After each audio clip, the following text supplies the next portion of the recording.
시편 30편 11절부터 12절 말씀, 우리 하나님의 말씀 한 목소리로 함께 받도록 하겠습니다.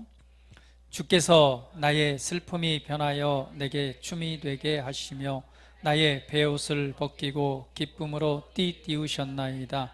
이는 잠잠하지 아니하고 내 영광으로 주를 찬송하게 하심이니 여호와 나의 하나님이여 내가 주께 영원히 감사하리로다. 아멘. 우리 한 번 더 말씀 우리 선포하듯이 한번 또 우리의 고백이 되듯이 함께 말씀 같이 받겠습니다. 주께서 나의 슬픔이 변하여 내게 춤이 되게 하시며 나의 베옷을 벗기고 기쁨으로 띠띠우셨나이다. 이는 잠잠하지 아니하고 내 영광으로 주를 찬송하게 하심이니 여호와 나의 하나님이여 내가 주께 영원히 감사하리이다. 아멘. 할렐루야. 주님의 이름을 찬양합니다. 추수감사 주일입니다. 성경에는 많은 절기가 있죠. 근데 이 절기를 가리켜서 여호와의 절기다라고 말합니다. 그것은 하나님께서 직접 제정하셨기 때문에 여호와의 절기다라고 표현해요. 추수감사절은 성경에 나와 있는 절기는 아닙니다. 추수감사절은 우리 교회의 절기이죠. 사실은 추수감사절과 같은 절기가 여러분 잘 아시다시피 하나님께서 제정하신 절기가 있습니다. 무엇이죠? 장막절, 초막절이라고 말하죠. 장막절, 초막절이라고도 합니다. 그래서 성경에 보면은 우리가 잘 알고 있는 3대 절기라는 게 있죠. 그 절기는 꼭 지키고 그때에는 누구든지 하나님의 백성이라면 어디에 와서? 성전에 와서 얼굴을 비춰라 했던 절기가 있습니다. 그 3대 절기 한번 얘기해 볼까요? 어떤 절기죠? 6월절이죠. 두 번째는요, 오순절. 그리고 세 번째는요, 바로 이 초막절이죠. 초막절, 장막절, 그리고 수장절이라고도 표현을 합니다. 6월절은 여러분 잘 아시다시피 하나님께서 6월절이 첫 달이 되게 하라라고 지정하신 굉장히 중요한 절기죠. 이때는 이스라엘 백성들이 애굽에서 구원해 낼 때 하나님께서 지키라고 했던 절기입니다. 그래서 6월, 죽음의 신이 넘어간다 해서 6월절이죠. 그때에 바로 어린 양의 희생, 그리고 어린 양의 피를 문설주와 바깥문에 바름으로 마지막 재앙인 죽음의 신이 왔을 때 그 피를 보고 넘어갔다 해서 바로 6월절이라고 합니다. 그래서 6월절은 예수님의 희생, 또 예수님의 고난을 표현하는 것이 바로 6월절 절기입니다. 그리고 이제 오순절이라고 하는 것은 바로 예수님께서 이 땅에 오셔서 십자가의 속량을 이루시고 또 부활 승천하신 이후에 바로 성령님이 오신 절기가 바로 오순절이죠. 그리고 또한 마지막으로 수장절, 초막절이라고 하는 절기입니다. 이 초막절은 사실은 절기로 보면 마지막 추수가 다 끝나고 난 이후에 하나님께서 주신 은혜를 기뻐하고 감사함으로 정말 축제를 여는 장이 바로 이 초막절입니다. 더 나아가서는 이스라엘 백성들이 광야 생활 동안 했던 곳이 바로 텐트 생활이죠. 초막을 짓고 그곳에서 살았던, 또 그 가운데 하나님께서 광야에서 그 건건한 땅 아무것도 없는 곳에서 텐트를 치고 살아가는 40년 동안에 하나님께서 보호하시고 지키시고 인도하시고 때를 따라 먹을 것을 만나와 메추라기를 먹이시고 필요를 따라 물을 공급해 주셔서 정말 초자연적인 은혜를 통해서 살았던 그 은혜를 기념하는 절기이기도 합니다. 그래서 수장절이라고 하는 것은 모든 추수를 마치고 난 이후에 감사로 영광을 돌려드리는 그 절기가 바로 초막절이죠. 그래서 성경적인 절기로는 초막절, 그리고 우리는 우리 때의 추수감사절로 이렇게 하나님 앞에 영광을 돌려드리는데요. 중요한 것은 하나님께서 베푸신 그 절기를 통해서 하나님의 은혜를 기억하고 기념하고 잊어버리지 말고 기억하고 감사하라고 그런 절기를 제정해 주셨습니다. 오늘 특별히 이 추수감사주일은 하나님께서 우리에게 1년 동안 베푸신 놀라운 은혜를 감사하는 것이요, 더 나아가서는 내년 한 해 동안도 우리에게 주실 은혜들을 기쁨으로 찬양하고 또한 높여드리는 시간입니다. 여러분, 감사는 하나님의 뜻입니다. 할렐루야. 우리 옆 사람 모시면서 축복해 볼까요? 감사는 하나님의 뜻입니다. 데살로니가전서 5장 18절은 이렇게 말씀하고 있죠. 성경 구절 같이 읽어봅니다. 시작. 범사에 감사하라. 이것이 그리스도 예수 안에서 너희를 향하신 하나님의 뜻이니라. 감사는 분명히 하나님의 뜻입니다. 오늘 이 신약 성경에서도 범사에 감사하라고 말하죠. 마찬가지로 예수님이 오시기 이전에도 하나님께서는 절기와 때로는 여러 가지 제사 제도를 통해서 하나님의 은혜를 기억하고 기념하고 감사하라고 말씀하셨습니다. 그런데 우리에게 말씀하기를 그리스도 예수 안에서 우리를 향하신 하나님의 뜻은 범사에 감사하래요. 항상 모든 일에 언제나 감사의 삶이 되기를 축복하고 있습니다. 여러분, 범사에 감사할 수 있겠습니까? 어떻게 해야지 범사에 감사할 수 있을까요? 여러분, 오늘 아침에도 얼마나 많은 감사를 하셨습니까? 여러분 얼굴들을 보니까 그냥 아침부터 계속 일어나면서부터 계속 감사하신 것 같아요. 옆 사람 얼굴 한번 보세요. 야, 당신의 얼굴에 감사가 충만합니다.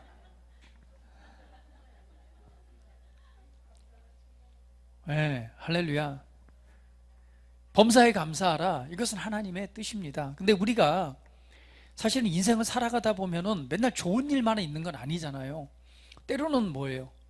위기 상황이 오기도 하고, 때로는 어떤 어려움들이 도전 오기도 하고, 때로는 뭐 육체적인 질병이나 아픔이 오기도 하고, 때로는 사건, 사고 어떤 것들을 만나기도 합니다.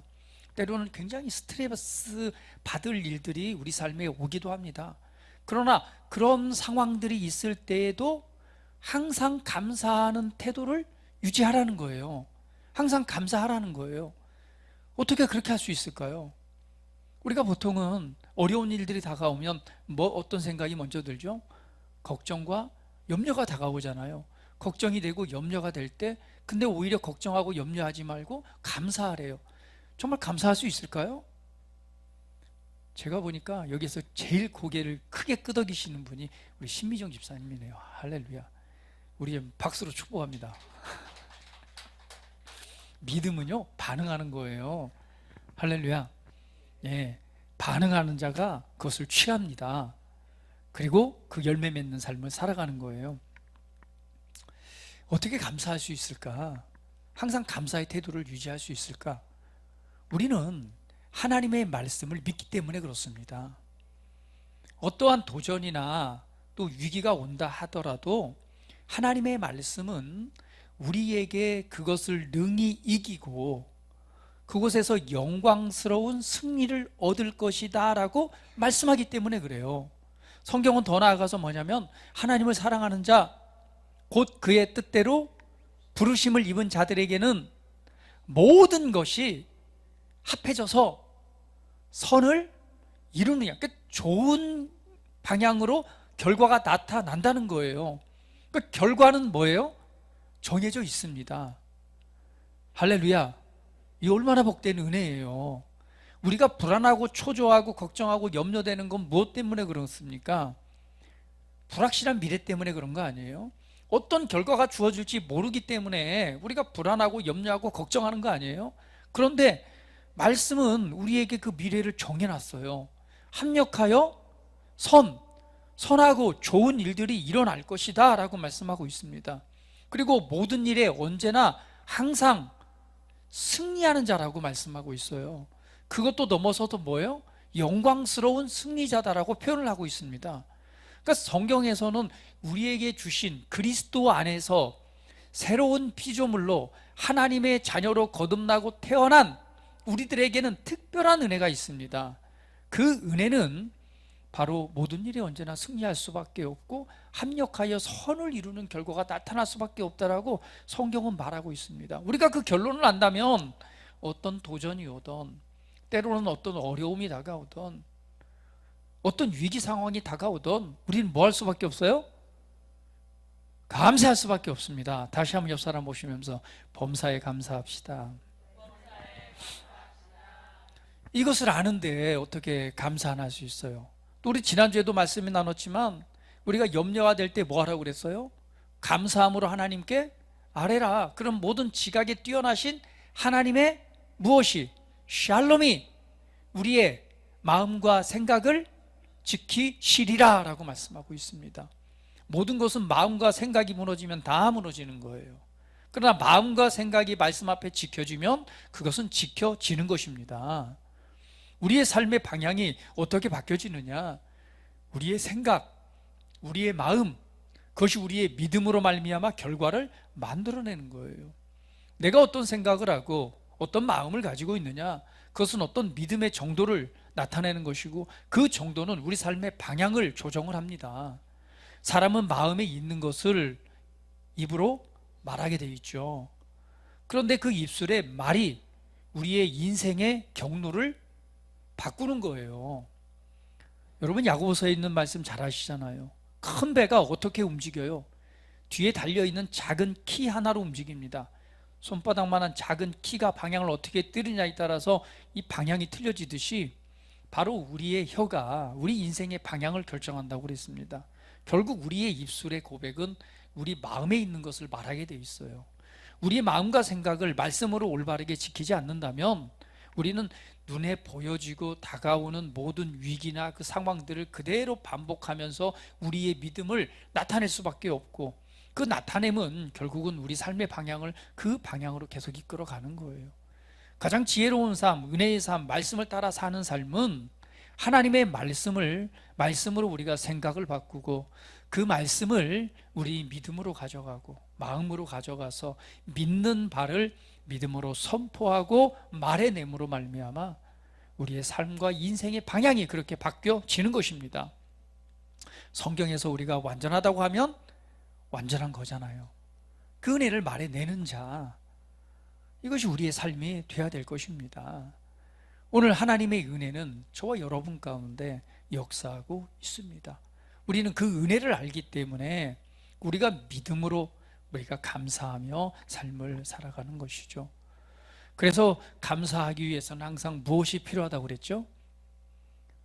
감사는 반드시 기억해야 됩니다. 기억하지 않으면 감사할 수가 없어요. 여러분, 하나님께서 베푸신 은혜, 하나님께서 주신 은혜를 기억하라고 항상 기념을 하시는 거예요. 왜 여호와의 절기를 만드셨는가? 절기가 뭐예요? 사실은 농사절기하고 맞잖아요. 그 절기, 유월절도 하나님께서 죽음으로부터 너희를 건져낸 것을 뭐하라고? 기억하라고 하는 거예요. 기억하고 잃어버리지 말고 그 은혜를 기억하고 감사하라는 거예요. 마찬가지로 초실절 또한 맥추절, 오순절이죠. 이 모든 절기들이 다 농사의 추수 때에 맞춰서, 마찬가지로 초막절도 그 추수 때에 맞춰져 있는 거예요. 하나님께서 주신 은혜를 때마다 뭐하라는 거예요? 기억하라는 거예요. 그리고 감사하라는. 여러분, 기억하지 않으면 감사할 수가 없습니다. 우리가 범사에 감사하는 것, 늘 감사하는 것, 위기 상황에도 감사할 수 있는 것은 우리에게 주신 은혜가 무엇인가를 알고 그 은혜를 통해서 우리 삶의 결과가 어떻게 될 것인가를 알기 때문에 우리가 감사할 수 있는 거예요. 또한 늘 감사할 수 있는 것은 우리 삶의 이전부터 행해 오신 하나님의 은혜를 기억할 때에 감사할 수 있는 것입니다. 그런데 여러분 보니까요, 왜 하나님께서 그렇게 뭔가 딱 포인트를 줘서 점을 콱 찍어서 때로는 뭐가 기념하는 것을 세워서 기억하라고 했을까? 제가 곰곰이 생각했더니요, 이 사람들이요, 받는 것은요 잘 기억을 못해요. 근데요, 주는 것은요 기가 막히게 기억해요. 여러분 잘 이해가 안 되는 것 같은데, 여러분 요즘 결혼식장 자주 다니시죠? 장례식장도 자주 다니시고, 여러분이 누구한테 얼마의 축의금과 조의금을 했는지 기억나요, 안 나요? 안 난다고요? 대부분 다 기억해요. 근데 누가 얼마를 나한테 했는지는 잘 기억 못 합니다. 왜 다를까요? 사실 적은 금액을 하더라도요, 내가 주는 것은 기억합니다. 사람들이 돈을 빌려준 것, 주는 것은요 기가 막히게 기억해요. 근데 내가 빌린 거 아니면은 내가 값없이 받은 것은 잘 잃어버립니다. 이게 사람의 심리가 그렇더라고요. 주는 것은 기억이 나는데 왜 받는 것은 그렇게 잘 잃어버릴까? 여러분들 생각해 보세요. 여러분들이 많은 사람들에게 많은 것을 아마 주기도 하고, 선물을 하기도 하고, 밥을 사주기도 하고, 뭐 호의를 베풀기도 할 거예요. 근데 베풀고 나눠주고 준 것은요 정말 기가 막히게 기억이 나요. 아, 내가 생일 때 누구한테 케이크를 하나 사줬지. 아, 내가 누구한테 뭐 할 때 뭘 좀 해줬지. 잘 기억나요. 근데요, 받은 것은 잘 기억이 안 나요. 왜 그럴까요? 장 목사님, 왜 그럴까요? 그죠? 맞아요. 값없이 받으니까 그때는 좋은데 잘 잃어버려요. 그런데 내가 주는 것은요 기가 막히게 기억해요. 왜냐면요, 사람의 마음이요 물질에 있어요. 그래서 줄 때는요 물질이 가는 게 아니라 그 사람의 마음이 가는 거예요. 내가 마음을 줬기 때문에 기가 막히게 기억이 납니다. 여러분, 축의금을 하더라도 어때요? 그 사람마다 다 똑같이 가나? 그렇지 않잖아요. 마음이 가는 사람, 또 그렇게 소중한 사람에게는 어때요? 10만 원 넣는 게 아니라 30만 원, 50만 원, 100만 원도 넣어서 이렇게 합니다. 거기에는 무엇이 들어가 있는 거예요? 내가 너와 친분 관계에서 너에 대한 마음이 있어. 그 마음을 표현할 때 어때요? 내가 할 수 있는 만큼의 축의금이든 조의금이든 해서 이렇게 하잖아요. 결국은 내가 주는 것은 돈을 준다는 얘기는, 물질을 준다는 얘기는 뭘 준다는 얘기예요? 내 마음이 가기 때문에 기가 막히게 기억이 나요. 그런데요, 받는 사람은요, 많이 했네? 그냥 좋고 그 다음에 까먹어요. 잘 잃어버립니다. 왜? 값없이 받았기 때문에. 그래서 이 주는 것에서는 그 사람의 마음이 함께 가는 거기 때문에 줄 때는 잘 기억나요. 근데 받는 사람은 잘 잃어버립니다. 우리가 하나님의 은혜도 그런 것 같아요. 하나님께 정말 너무나 많은 것을 받았고 또한 받고 있습니다. 얼마나 많이 받는지 몰라요. 그런데 그걸 어때요? 쉽게 잃어버려요.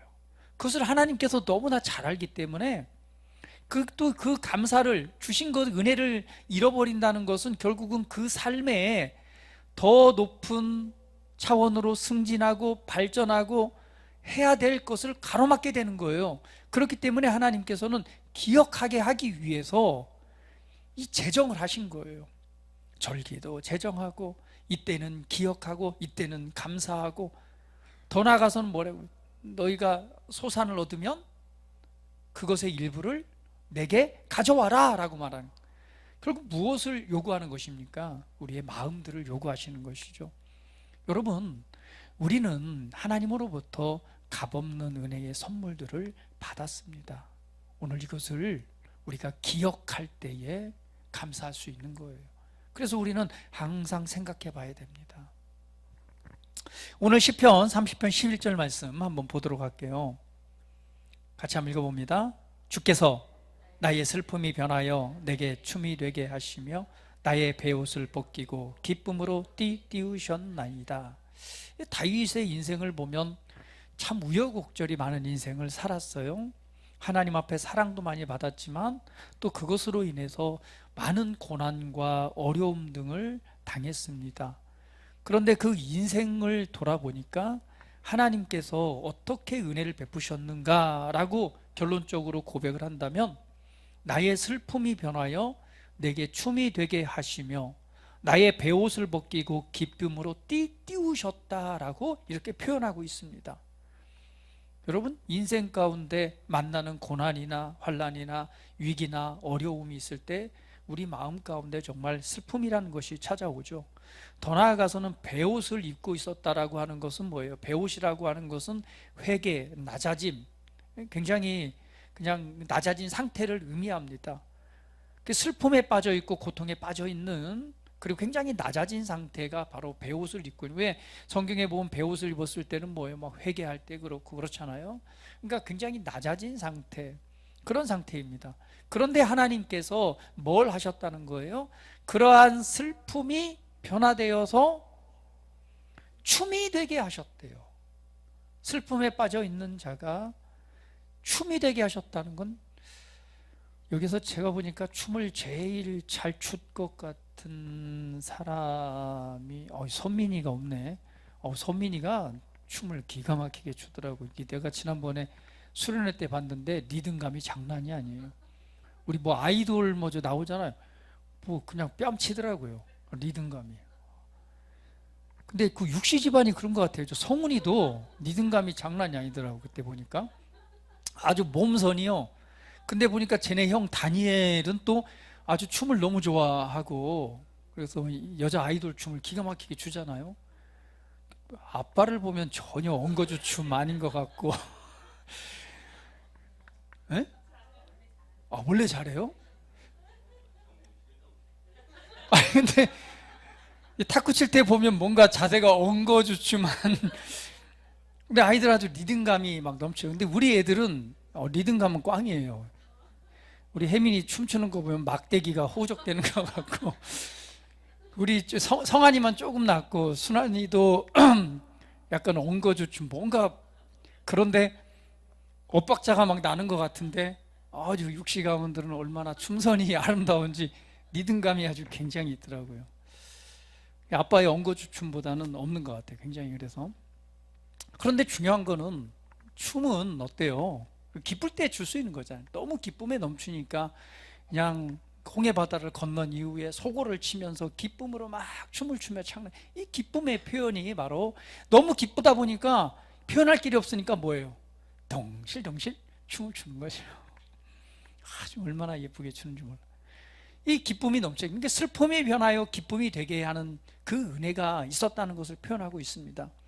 나아가서는 뭐예요?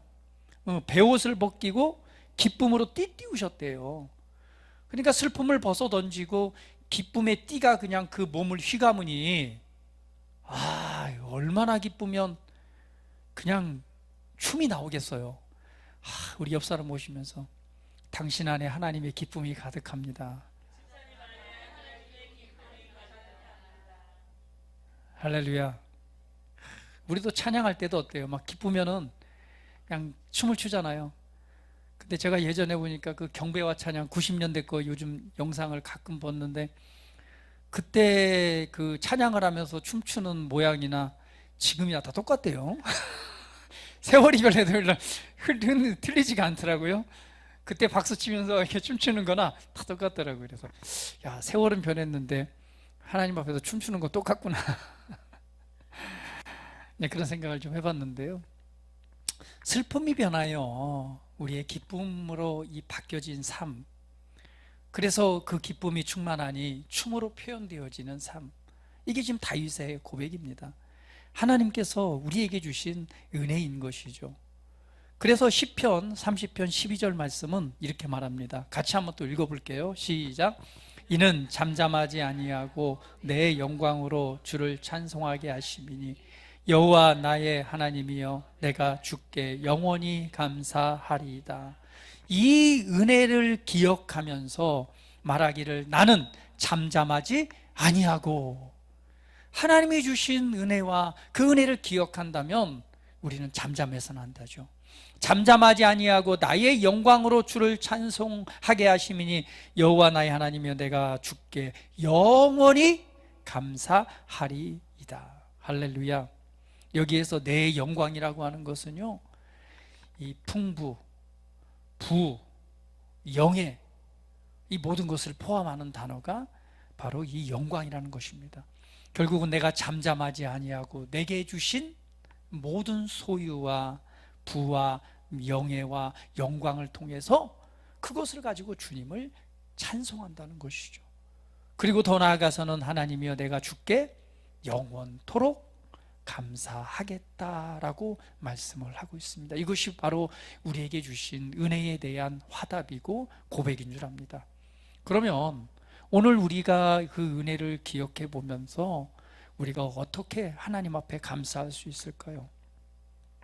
첫 번째는요, 우리가 하나님 앞에 그 은혜를 기억하면서 할 수 있는 감사의 행위는 첫 번째, 감사의 기도로서 하나님 앞에 영광을 돌려드리는 것입니다. 여러분, 감사, 그냥 단순한 그냥 감사합니다가 아니라 우리의 심령으로부터 하나님께서 내게 베푸신 은혜를 기억하고 그 은혜를 생각하면서 감사의 기도로서 하나님 앞에 나아가는 것입니다. 여러분에게 주신 은혜를 한번 기억해 보십시오. 한 해 동안 하나님께서 행하신 위대한 일들을 한번 기억해 보시기를 바랍니다.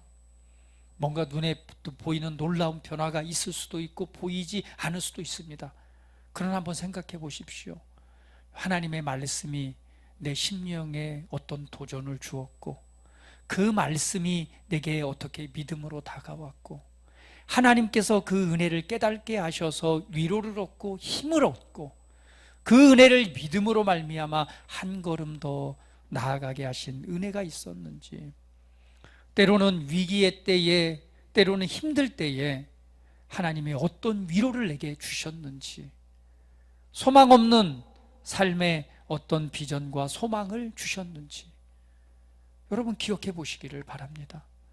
그리고 하나님께서 우리 형제와 자매와 사람들로부터 어떤 호의를 입게 하셨는지, 어떤 사랑의 말을 듣게 하셨는지, 어떤 위로의 말을 듣게 하셨는지, 오늘 영적으로 하나님의 말씀 앞에서 내가 믿음으로 얼마만큼 전진하게 하셨는지, 낙심하고 좌절할 때에 어떤 힘을 주셔서 은혜의 자리에 있게 하셨는지, 내가 무엇을 어떻게 해야 될지 모를 때에 내 삶의 방향을 제시해 주고 내가 무엇을 해야 될지를 정확하게 깨닫고 아는 은혜가 있지는 않았는지, 때로는 모든 것을 포기하고 싶고 좌절하고 낭망하고 슬픔 가운데 있을 때에 오늘 하나님의 사랑을 보여주시고 또한 그 은혜 안에서 소망을 붙잡게 하셨는지, 또 여러분이 주님 앞에 기도를 드렸을 때에 또한 어떻게 들으시고 응답해 주셨는지, 또한 물질적으로 어떻게 채우시고 안겨 주셨는지, 필요를 따라 어떻게 공급해 주셨는지 여러분 기억해 보시길 바랍니다. 얼마나 우리가 하나님 앞에 감사하고 또 감사하고 감사할 수 있는 일들이 많은지요. 저는 어제도 굉장한 또 감사를 드렸는데요. 우리가 이제 우리 5층에 박광기 성도님 요즘에 이제 허리 디스크 때문에 상당히 고통 중에 있는데, 금요일 날 이렇게 기도를 우리가 이제 하면서 또 중보 기도할 때에 그렇게 기도했습니다. 우리 박광기 성도님이 정말 하나님의 놀라운 그 사랑을 다시 한번 기억하고 그 사랑 안에서 주님을 만나고 그 사랑 안에 감격하고 감동하며 하나님께 더욱 가까이 가는 은혜가 있도록 하나님 축복해 주시고 또 아픈 곳을 치유해 달라고 이렇게 중보기도 시간에 기도를 했는데요. 어제 이제 잠깐 저녁에 만나서 잠깐 교제를 하는데 그러시는 거예요. 목사님, 제가 어제 갑자기 찬양이 생각나서 이 유튜브를 켰는데 자기가 과거에 젊었을 때에 정말 많이 은혜 받고 막 눈물 흘렸던 그 찬양이 나와서 그거를 이렇게 찬양을 따라 부르면서 그냥 눈물을 엄청나게 흘리고 막 그냥 그랬다고 막 간증을 하는 거예요. 그 찬양이 여러분 잘 아시는 우리 전용대 목사님께서 부르셨던 주여 이 죄인이 기억하시나요? 세상에서 방황할 때 나 주님을 몰랐네. 내 맘대로 고집하며 온갖 죄를 저질렀네. 예수여, 이 죄인도 용서받을 수 있나요? 벌레만 또 못한 내가 용서받을 수 있나요? 이게 찬양 있잖아요.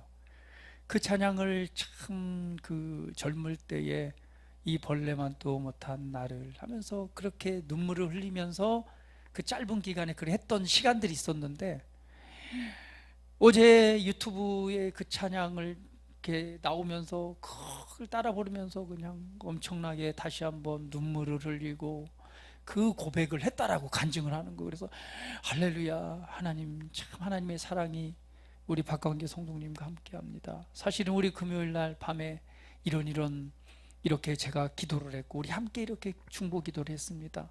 그런데 어떻게 평소에 찬양을 하거나 말씀을 듣거나 그러지 않는 분이 갑자기 생각이 나서 그 찬양을 통해서 이렇게 눈물을 흘리신 것은 정말 하나님께서 살아계셔서 우리의 기도에 응답하시고 또한 우리 박광기 성도님을 사랑하시는 하나님의 은혜입니다 라고 하면서 감사하면서 어제 또 다시 한번 그 찬양을 또 이렇게 함께 또 찬양을 드리는 시간을 가졌습니다. 하나님께서 우리의 기도를 들으시고 응답하시고 하나님의 사랑을 나타내시는 그 은혜를 우리가 감사할 수 있는 거죠. 오늘 여러분 삶에 이렇게 하나님께서 관여하시고 올 한 해 동안 이렇게 행하신 그 위대한 일들을 우리는 기억해야 됩니다. 기억할 때 우리가 감사를 어떻게 드릴 수 있느냐? 바로 감사의 기도를 드릴 수 있는 거죠. 우리 심령으로부터 그 은혜를 기억하게 가면서 하나님 앞에 감사로 영광을 돌려드리는 것입니다. 또 감사는 어떻게 드리느냐? 바로 오늘 이 다윗의 고백처럼 감사의 예배와 그리고 찬양으로 올려드리는 것입니다. 슬픔이 변하여 기쁨이 되게 하셨고 또한 슬픔이 변하여 춤이 되게 하셨다고 그랬어요. 하나님을 찬양하며 춤으로 영광을 돌려드리는 거잖아요. 우리가 하나님 앞에 감사를 드리는 것은 그분께 감사의 예배를 드리는 것, 더 나아가서는 찬양으로 영광을 돌려드리는 것입니다. 오늘 여러분 심령으로부터 넘쳐나는 그 은혜를 감사하며 영광을 돌려드리는 것이죠. 그것을 위해서는 뭐예요? 기억해야 됩니다. 은혜를 기억해야 됩니다. 세 번째는 어떻게 감사를 나타내느냐? 그것은 여러분 삶에 행하신 일들을요 말하는 것으로 감사하는 것입니다. 원래 감사 제사가 뭐예요? 감사 제사는 지난번에 몇 번 말씀드렸지만 감사 제사는요 이 정말 얼마나 많은 떡을 준비해요. 빵을 준비해서 드리고 제사장에게 하고 나머지는 어때요? 가지고 가서 집으로 가져가서 그 밤에 다 먹어야 된단 말이에요. 그 많은 빵을 어떻게 그 집안 사람들이 혼자 다 먹어요? 그럴 수 없습니다. 이웃들을 다 불러야지만 그걸 먹을 수 있어요. 감사 제사를 드리고 나서는. 그러면 이웃들을 부른다는 얘기는 뭐예요? 그것을 말한다는 거예요. 내게 베푸신 은혜를 간증하고 말해냄으로 말미암아 하나님 앞에 감사를 증언하고 하나님께 영광을 돌려드리는 것입니다. 여러분은 하나님께서 행하신 일들을 얼마만큼 간증하고 말하고 있습니까? 여러분 셀 모임 때 뭐 하는 거예요? 감사를 나누는 거죠. 베푸신 은혜, 그 은혜를 간증하고 나누는 것입니다. 더 나아가서는 여러분 삶 가운데 만나는 믿지 않는 사람들에게도요 복음의 향기가 되는 것은 여러분 삶에 역사하신 하나님의 행하신 일들을 간증하고 말해내는 것입니다. 이것이 우리가 감사를 표현하는 것이고 이것이 하나님께 영광을 돌려드리는 것이에요.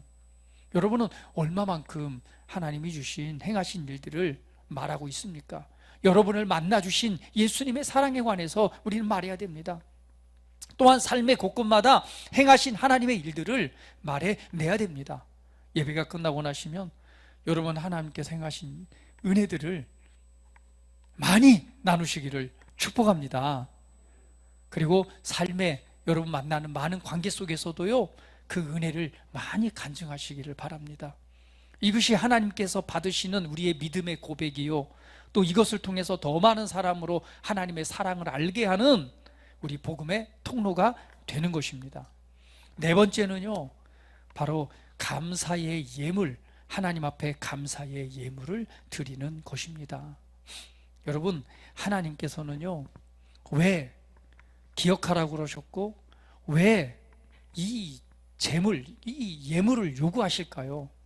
하나님은 돈이 필요가 없으신데, 보면은 그렇잖아요. 구약 성경에서도 보면은 너희가 농사를 졌느냐? 그럼 뭐라 그래요? 그의 첫 소산을 다 내게 가져와. 너희가 소득을 얻었느냐? 그 중에 10분의 1은 내게 가져와.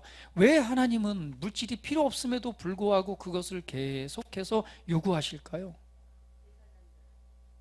그렇죠. 제사장이 먹고 또 레위인들 먹으라고 하는 것도 있지만, 하나님께서 그 소득의 일부와, 성경에서 그냥 말로만 감사해, 예배로만 감사해 하면 끝일 건데, 그것이 아니라 반드시 그 재물을 가져오라고 말씀하신 이유가 있겠죠. 왜 그럴까요? 맞아요. 첫 번째는 우리에게 복이 되기 때문에 그렇고, 사실은 물질에 무엇이 있기 때문이었습니까? 내 재물이 있는 곳에 너의 마음이 있느니라라고 예수님께서 말씀하셨습니다. 그래서 사람이 두 주인을 섬길 수 없대요. 하나님을 사랑하던가 재물을 사랑하던가. 그러면서 말씀하기를 너의 물질이 있는 곳에 너의 마음이 있느니라.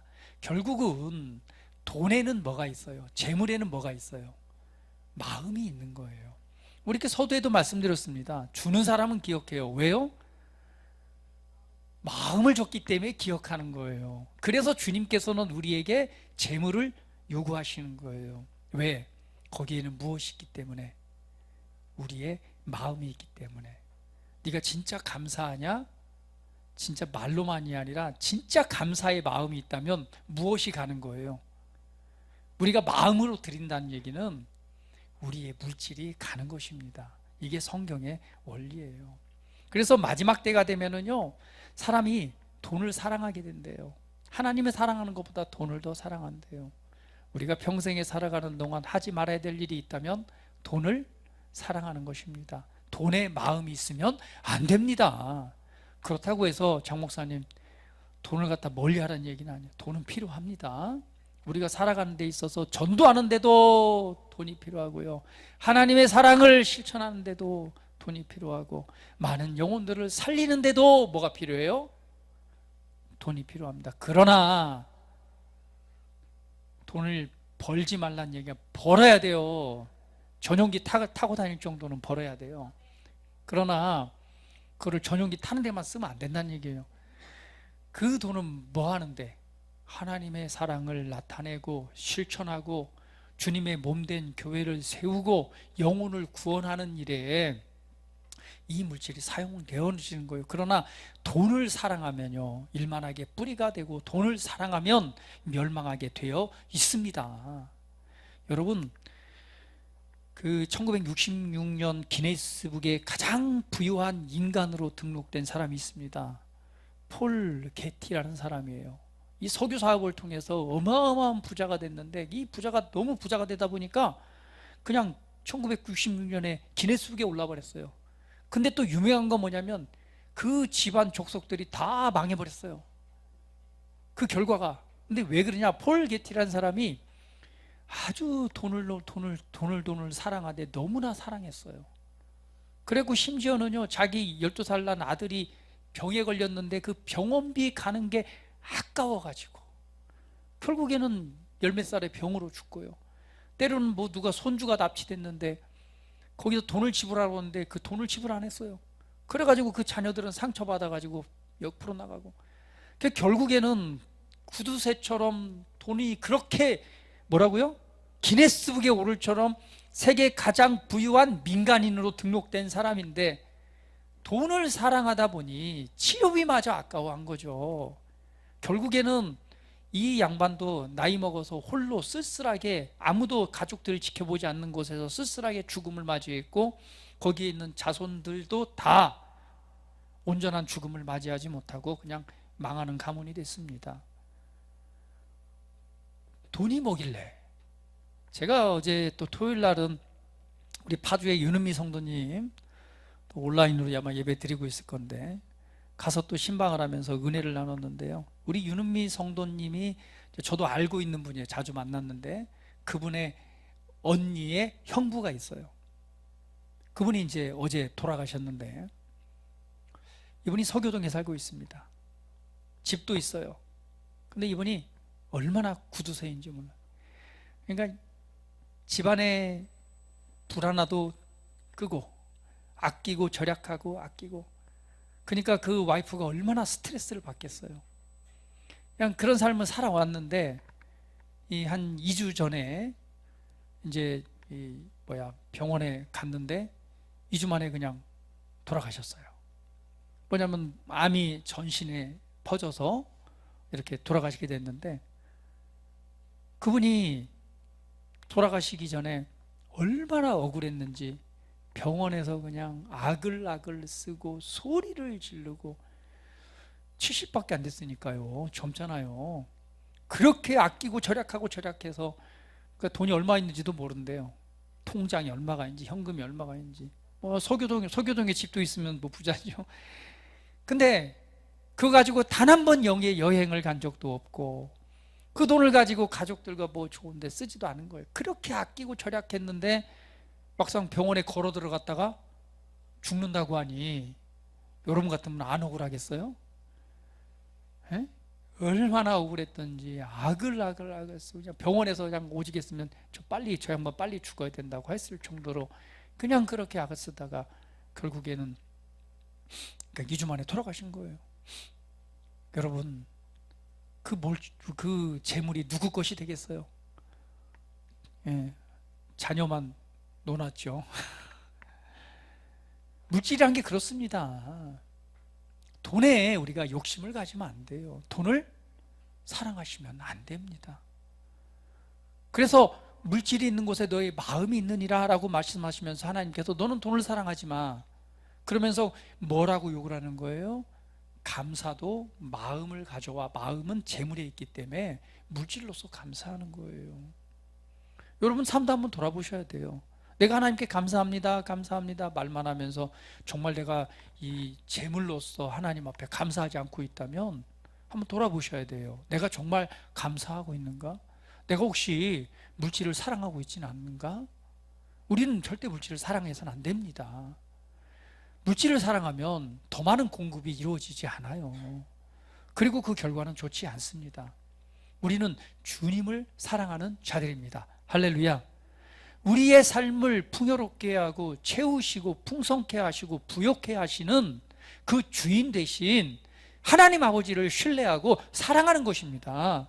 그분을 의지하고 신뢰하기 때문에 그분에게서 주신 은혜를 감사함으로 그분 앞에 돌려드리는 거예요. 이것이 뭐예요? 하나님이 더 많은 것으로 공급하시는 영적 원리이기도 합니다. 그러므로 우리가 감사는 어떻게 드리느냐? 감사의 예물로 드리는 거예요.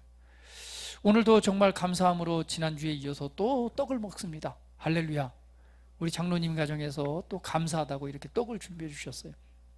제가 어제 있으면서 그동안은 맨날 가래떡 먹고 뺀떡 먹고 지난주 백설기 먹고 그래서 이번에는 좀 시루떡을 먹었으면 좋겠다라고 생각하는데, 내가 장로님께서 저 공집사님한테 부탁을 했다고 해서 전화를 할까 말까, 이번에 시루떡 할까 했는데 아침에 왔는데 시루떡이 딱 와 있는 거예요. 할렐루야. 얼마나 감사하던지 그냥 제가 한 접시를 먼저 맛을 봤어요.